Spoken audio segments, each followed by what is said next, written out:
Are you bored with your vz53 or any similar socialist helmet because the inner strapping sucks?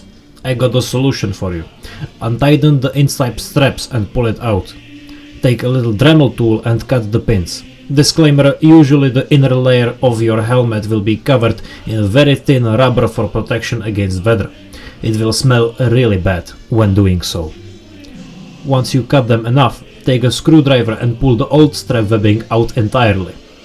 Now that this is done, cut new holes into the helmet for new chin strap. It's heat treated steel, by the way, so buckle up for some heavy metal fighting. Stick velcro panels on the inside and put in a layout of paddings you would like. Once all is done, the helmet is successfully modernized, bounces less, feels much better on the head, and literally no one you know has one similar to this unholy creation. If you felt inspired by this video, please like and comment to boost the channel algorithm. I'm Yerin and this is where I get off.